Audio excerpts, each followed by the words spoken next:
এই যে দেখেন কাঁঠাল, এই কাঁঠাল টন টন টন টন করে, এই কাঁঠাল পেকে যাবে, রেখে দিলেই পেকে যাবে। তো এই গ্রামে কিন্তু বিভিন্ন রকমের সবজি হয়, নার্সারি হয়। এই গাছটা দেখেন এক একটা কাঁঠালের। আসসালামু আলাইকুম দর্শকবৃন্দ, আজকে আমরা চলে এসেছি একটা গ্রাম। সেই গ্রামটার নাম হলো কাঁঠাল গ্রাম। কাঁঠাল গ্রাম নাম হয়েছে কেন? এই এলাকায় সব জায়গায় কাঁঠাল গাছ দেখেন, চোখ যত দূরে যাবে তত দূরে শুধু কাঁঠাল গাছ। আর এই কাঁঠাল গাছে এত পরিমাণে কাঁঠাল হয়েছে, আপনাদের না দেখালে আসলে বুঝতে পারবেন না। ছোট ছোট গাছে বিশাল বড় বড় কাঁঠাল, এই জন্য এটার নাম হয়েছে কাঁঠাল গ্রাম। এই দেখেন কাঁঠালের সাইজ কত সুন্দর, বড় বড় সাইজের কাঁঠাল। তো এরকম বড় বড় গাছে কিন্তু প্রচুর পরিমাণে কাঁঠাল ধরছে।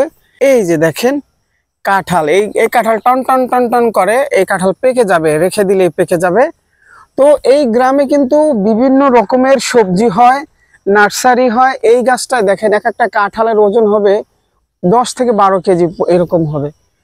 তো আমরা দেখলাম এখানে পাশাপাশি আছে সবজি, সবজি চাষ করছে। এই যে দেখেন ঝিঙ্গা, এই ঝিঙ্গা চাষ করছে। এখন কিন্তু ঝিঙ্গায় প্রচুর দাম পাওয়া যাবে। এই যে ঝিঙ্গা এখনো হয় নাই, তো হয়ে যাবে শিগগিরই। আর প্রচুর পরিমাণে দাম পাবে, যেহেতু এখন সিজন না, অন সিজন। এই যে দেখেন এটা লাল কাঁঠাল, এই যে লাল কাঁঠাল, এই কাঁঠালটা রেখে দেওয়ার সাথে সাথে পেকে যাবে। এই যে এটা একেবারে পুরো ফুল বাড়তি হয়েছে। তো এই গ্রামে আরো পাশাপাশি এই যে নার্সারি করা হয়েছে সবজি। তো বিশেষ করে কাঁঠাল, এই যে কারাজানি কাঁঠাল খাইছে, এই যে দেখেন বিচি। তো এই গ্রামে প্রচুর কাঁঠাল গাছ। তো এজন্যই নাম হয়েছে এই গ্রামটার কাঁঠাল গ্রাম, কাঁঠাল গ্রাম। তো দেখেন চোখ যত দূরে যাবে তত দূরে শুধু কাঁঠাল আর কাঁঠাল। এডু আর এডু, এই পাশে ঝিঙ্গা আর এই পাশে মিষ্টি কুমার। তা লসের আশঙ্কা মনে হচ্ছে? লসের তো কোনো কথা না, কথা হইলো কি গাছ জায়গা মরিয়া। ও আচ্ছা, গাছ উঠতেছে না, গাছ উঠতেছে না, তাহলে উঠে যদি মরে যায়, হ্যাঁ এই দুঃখিবার তো জায়গা নাই। না না না, এটা ঠিক আছে। এই মানে এই জমিটা আর এই জমিটা কত টাকায় নিছেন কাকা? 12,000। 12,000 এক বছরে? মানে এক বছরের ভিতরে আপনি যতটুকু ফলাই নিতে পারেন।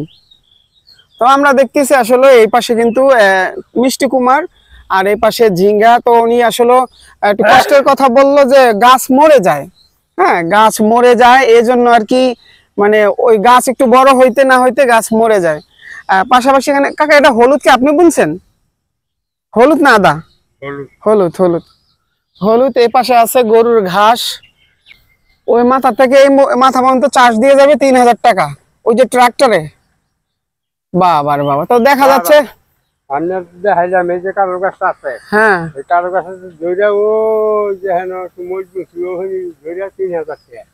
হায় রে, এই আরো তো খরচা আছেই, খরচা শেষ নাই। এই যাবৎ ফল না হবে অবত পর্যন্ত অনেক খরচা। আরো 12,000 টাকা খরচ আছে। আরো 12,000? এই আলু সাল লইয়া বেবাক লইয়া 12,000 টাকা খরচ হবে। আরো 12,000, 24,000। আমার মনে হয় যে আপনার এই জমিতে সর্বমোট 30,000 টাকার ভিতর 30,000 টাকা খরচা হবে। হ্যাঁ, 122 3,000 টাকা। 122 3,000 টাকা। 3,000 টাকা।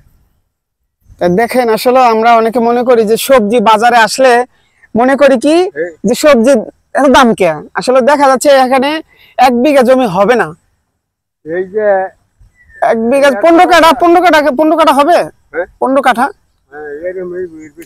তো 15 কাঠা জমি হবে, এতে 30,000 টাকা খরচা যাবে ফসল উঠানোর আগ পর্যন্ত। তো দেখা যাচ্ছে যে খেতেই কিন্তু 1 কেজি আপনার ঝিঙার দাম পড়ে যায় না হইলেও 20 থেকে 25 টাকা একবার খেতে। তো এরকম একটা অবস্থা আসলে। তো যেহেতু এটা একটু অন সিজনে একটু দাম মোটামুটি পাওয়ার আশা আছে, এই আশায় এডি করছে।